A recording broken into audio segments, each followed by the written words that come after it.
It's very easy to get caught up in the minutia, the day-to-day, the endless hamster wheel, the treadmill that never stops running, the toing and froing of this illusion. We tend to get so hyper-focused on the monotony and humdrum nature of our daily existence that we forget, or we never see, that this is nothing more than a mirage, a hallucination. Even for me, knowing, seeing the zeros and ones, seeing Yahuwah's hand, the Most High's hand behind all things, you still get caught up. You still get caught up in the everyday small things, the little things, the imperfections you attempt to make perfect, the minuscule wrongs you attempt to make right.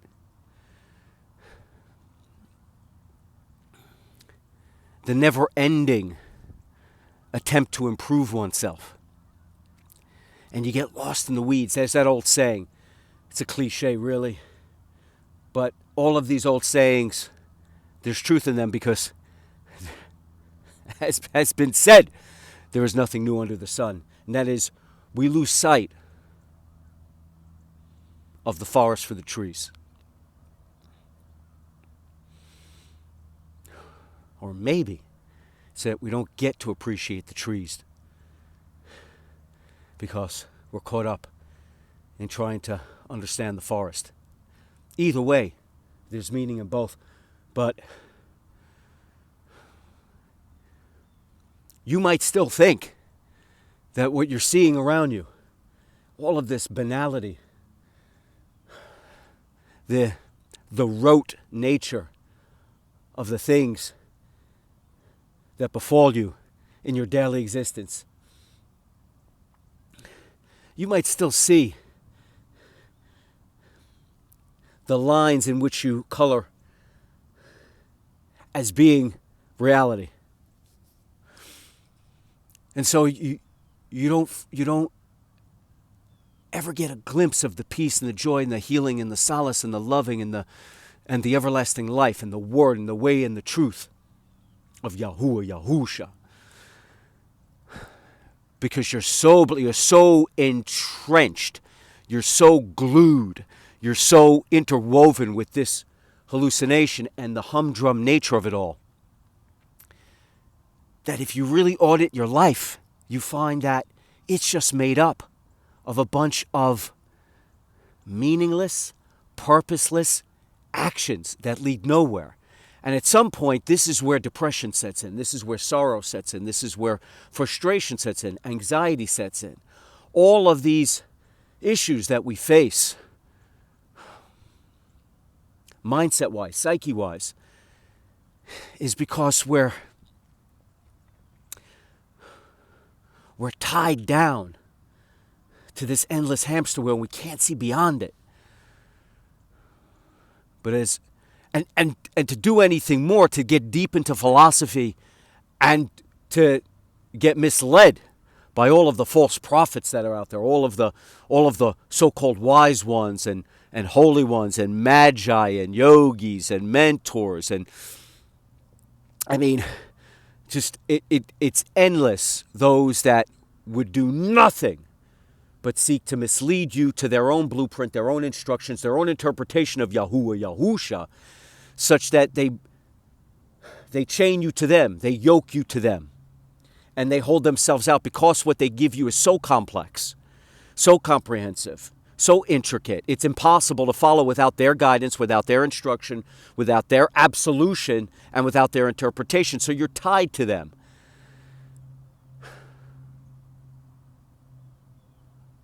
The beautiful thing about the real, the zeros and the ones behind this illusion, the bigger picture, such that you're set free from the banality of all this, the boredom, the humdrum nature of your daily existence, the beauty of it all is that it needs no interpretation. It needs no God, no man-made guide, no program needs to be sold to you. You don't need to follow any earthly teacher. You don't need to journey to the ends of the earth to find the wisest of the wise or the great philosophers. As Yahusha, Son of the Most High who delivers, the Most High who redeems, the Most High who saves. As he said, take my yoke and learn from me, for I am humble and meek at heart, and I will give you rest for your being. Because you're so burdened, you're so weighed down, you're so challenged, you're so crushed by the monotony of this world and its meaningless, purposeless nature until you find true meaning, true love, true healing, true joy, true purpose, true everlasting life. He says, I will give you rest for your being. For my yoke, he says, my yoke is gentle and my burden is light.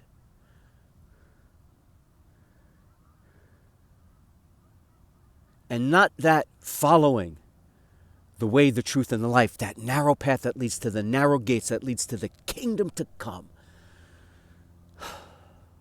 where there is no more hateness, there is no more hate or sadness, no more loneliness, no more misleaders or deceivers, no more corruptors or evildoers, no more haters, detractors, psychic vampires, negative influencers. There's no more decadence, depravity, defilement, debasement, no more Hashatan, no more demons, no more Lucifer, no more Satan. Crushed they are beneath his feet. There's no more war or misery. There's no more illness or death. There's no more murder or disease. There's no more pain or suffering. There's only Yahuwah, Yahusha, and the kingdom to come, paradise. Paradise, as we once had when we were first made perfect in his eyes. And we had everything, and we were perfect, and we were in healing and in love and in joy and in peace and in solace. We had it all and everlasting life until we were misled by the serpent and the ways of this world and the ways of the flesh.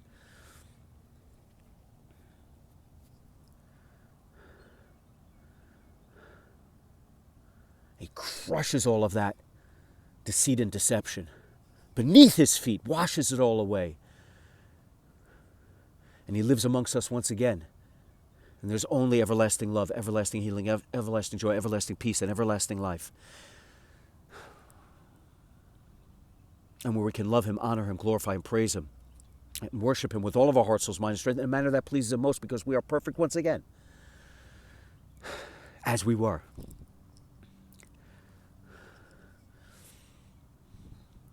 It's not to say that following that narrow road is not difficult, is not challenging. It is. But it is easy because we could see it. See, before we were stumbling in the dark, constantly tripping over ourselves on that hamster wheel that never ends, never being able to get off it, stumbling around in darkness, looking for meaning, looking for purpose, looking for love, looking for healing, looking for joy, mistaking those things for the accoutrements of the flesh, mistaking what our heart needed for decadence, depravity, defilement, debasement, mistaking the healing, the chasm, the canyon in our soul for drugs and alcohol and party and revelry and celebration, cheap thrills, cheap titillation, cheap highs, money, houses, cars, jewelry, all of the baubles and bedazzlement of this life. We mistook, we were misled, we were deceived by the evil whispers of this world. We were fooled into believing that would bring us happiness. That's the burden. Finding yourself caught up in that trap, in that rat race. That's where the pain and the suffering exists, in finding that you're empty and bereft and lonely and sad, because none of those things give you happy.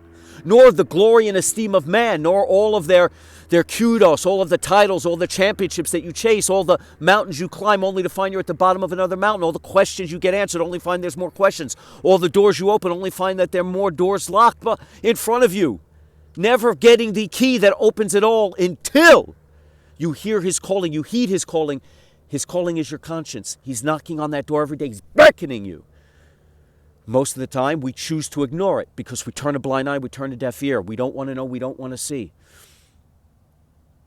But his yoke is gentle. His burden is light.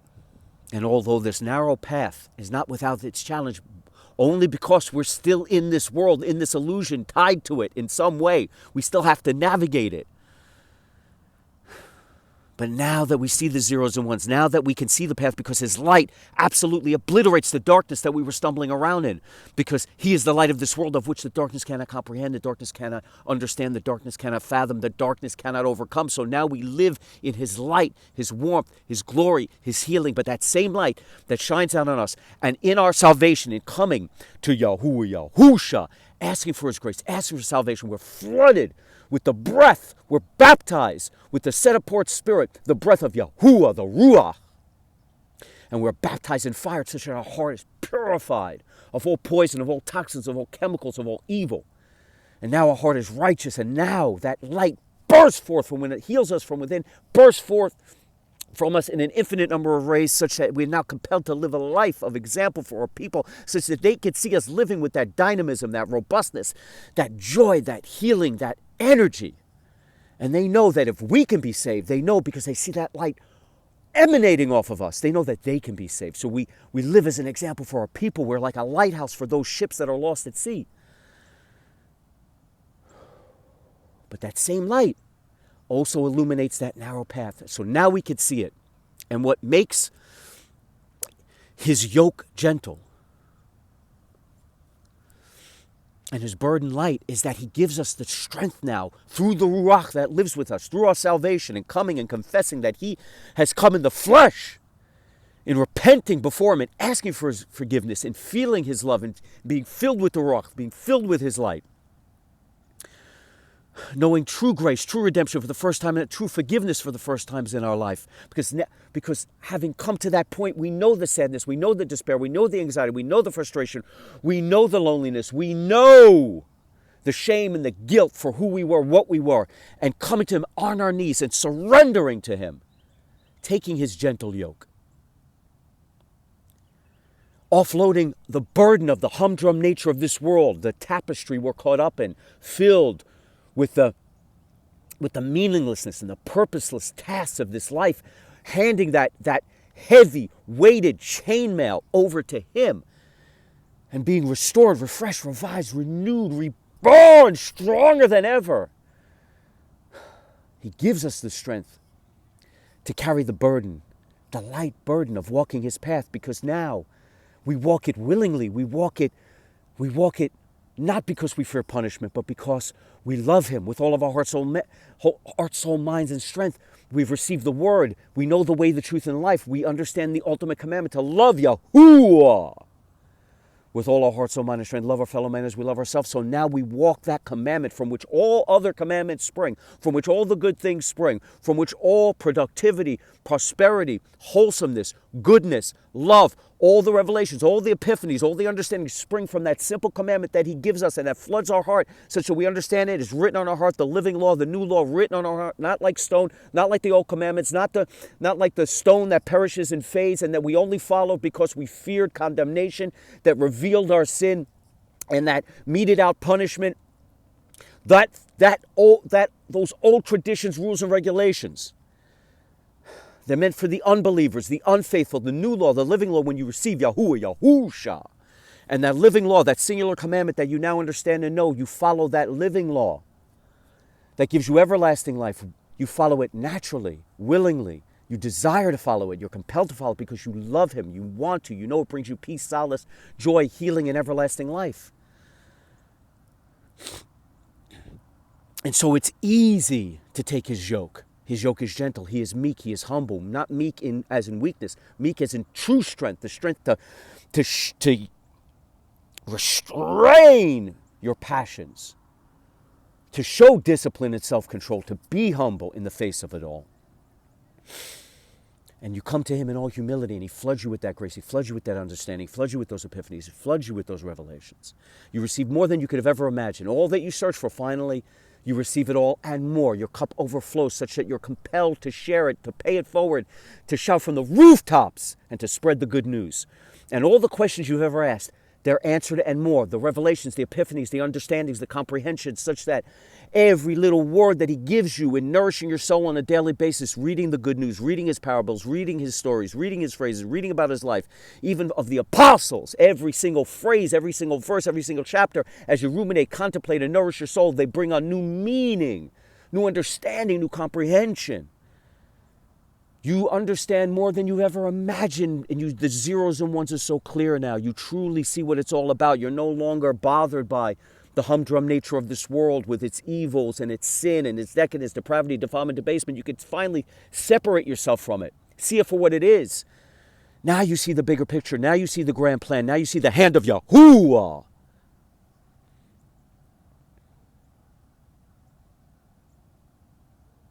And you're filled with a strength that is indescribable.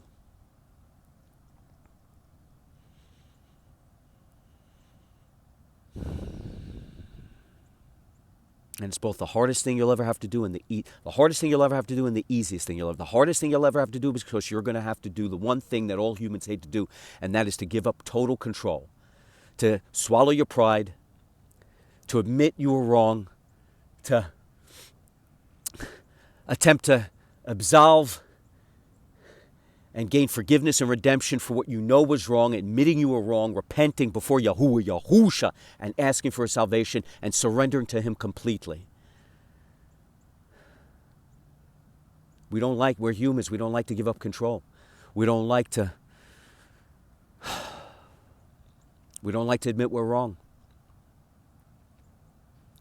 But when you feel his grace and his love and his redemption, when you're flooded with the set-apart spirit, the breath, the Ruach HaKodesh, and your heart is peaceful, true, righteous, justified, and sanctified, and you're truly on your knees, grateful before Yahuwah Yahusha, a gratefulness you never felt before, a thankfulness you cannot manufacture, but which is so true. You feel it in your DNA, in your genetic code, and you're expressing it for the first time in your life, because you've been flooded with his grace. You feel his forgiveness. You feel his redemption.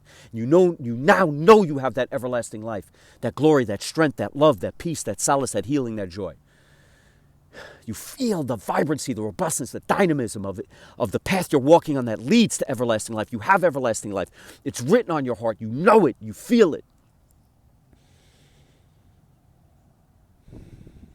And so it's both the hardest thing you'll have to do in coming to him and surrendering, and it'll be the easiest thing you ever do once you're saved, because his yoke is gentle and his burden is light, and he gives you the strength to walk this path.